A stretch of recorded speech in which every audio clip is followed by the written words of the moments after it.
Sebelum mulai jangan lupa dukung dan subscribe channel kami. Ada suatu ketika kita di sebuah pesantren. Sebuah pesantren. Kita melihat waktu ada kiai-kiai sepuh. Ada kiai sepuh. Waktu kiai sepuh ada datang-datang ya biasa ada orang berdiri-berdiri. Tapi giliran ada pejabat datang, pejabat seartis waktu itu saya ikut. Bukan berarti pejabat sama artis jelek ya, mohon maaf ini. Ini hanya sekedar perbandingan. Sampai kiainya pun sudah tidak sadar dia dibelakangi sama dia, sama jamaah santri. Santrinya bangun semuanya berdiri, artis kalau artis itu. Berdiri, wah, semua kayak histeris dan sebagainya, ajib. Sama kiainya tidak sampai begitu. Nah, ini apa yang ditanamkan oleh gurunya kan begitu. Menghormati ya, artis yang soleh atau solehah harus kita hormati.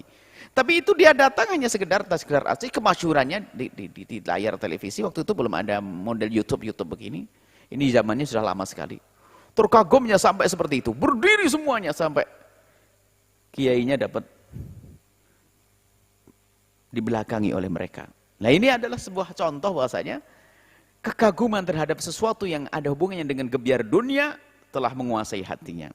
Masuk wilayah zuhud ya bohong dia. Ingat, kami memberikan contoh artis, ini adalah artis itu adalah paling beratnya hidup menjadi seorang artis karena dia biasa dengan ketenaran. Maka kalau sudah ada artis hijrah, itu pasti keistimewaannya luar biasa.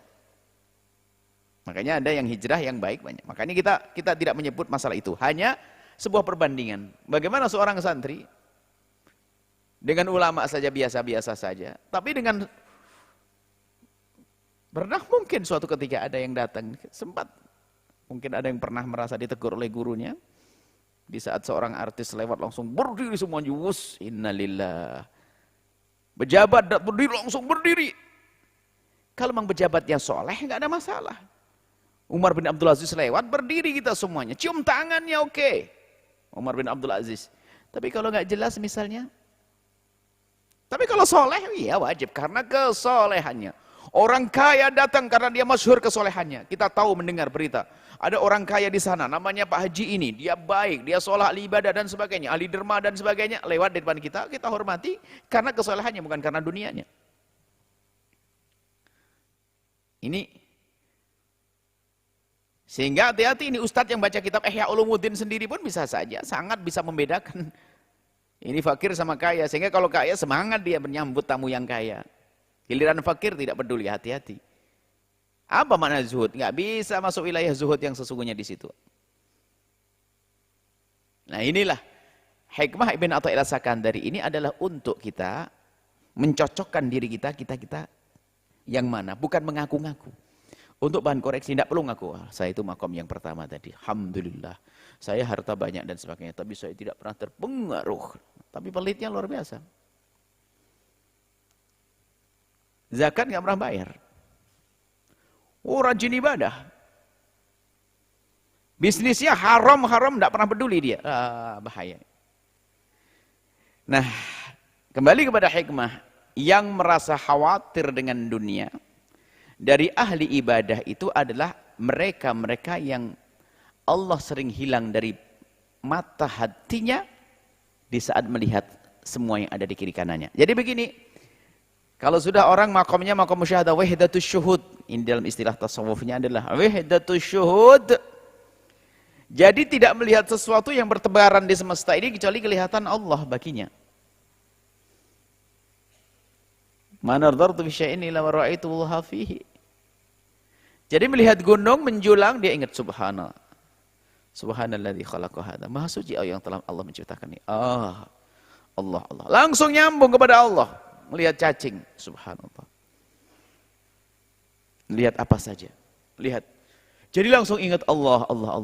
Melihat dunia yang Allah berikan kepadanya, maka langsung ingat, ya Allah, alhamdulillah ada rezeki.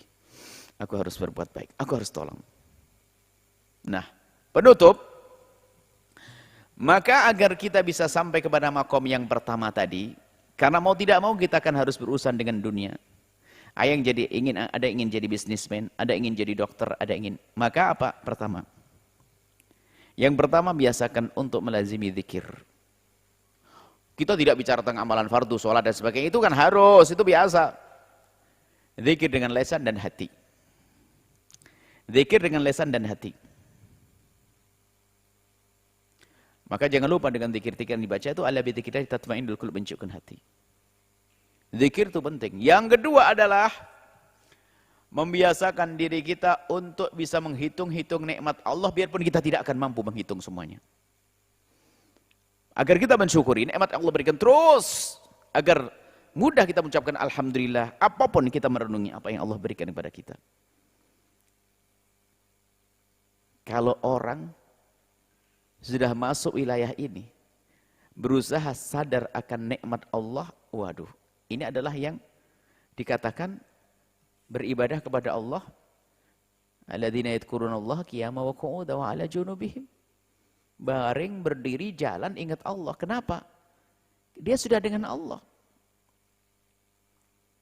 Karena apa? Dia terus melazimi syukur yang tidak pernah berhenti. Sementara nikmat Allah kan tidak pernah putus. Karena nikmat Allah tidak pernah putus, maka bersama tidak putusnya nikmat Allah, dia ingat terus kepada Allah. Lah inilah biarpun dia bersama dunia, selamat martabat yang pertama. Tiba-tiba Allah kasih kekayaan. Oh, ingat Allah. Semakin ingat pada Allah. Ya Allah, betul-betul aku dapat amanat ini. Allah, terpuji syukur kepadamu ya Allah. Telah kau mudahkan bisnisku ya Allah. Syukur. Dan syukur nikmat adalah menggunakan apa yang Allah berikan untuk yang Allah ridhai. Diberi apa lagi? Anak ini. Ini nikmat dari Allah.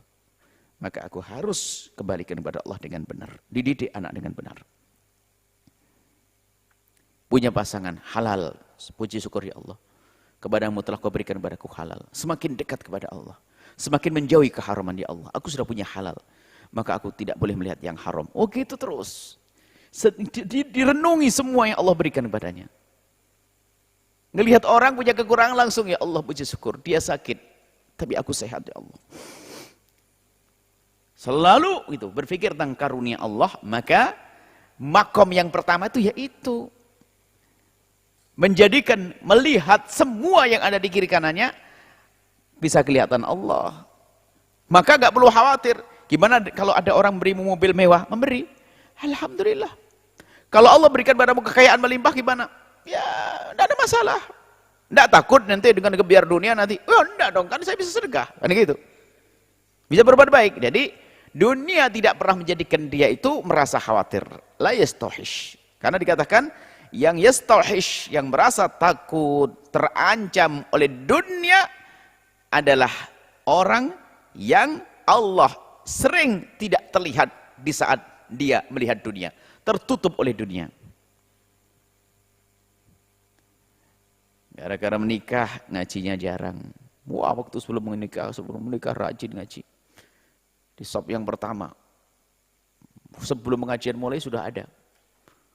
Tapi giliran pengajian sudah menikah, bubar, nah hilang. Nah, ini berarti fitnah istrinya. Suaminya sudah nggak benar lagi nih. Dulu waktu fakir rajin datang ke kiai. Giliran mulai punya motor sudah seminggu sekali. Setelah itu nggak kelihatan lagi. Wah ini fitnah bagi dia. Maka ini orang-orang kayak gitu perlu uzlah. Tapi kalau yang ngakon makam pertama adalah sadari karunia yang Allah berikan ini adalah kendaraan yang Allah kirim untuk kita menuju kepada Allah Subhanahu wa taala, maka amanlah orang tersebut.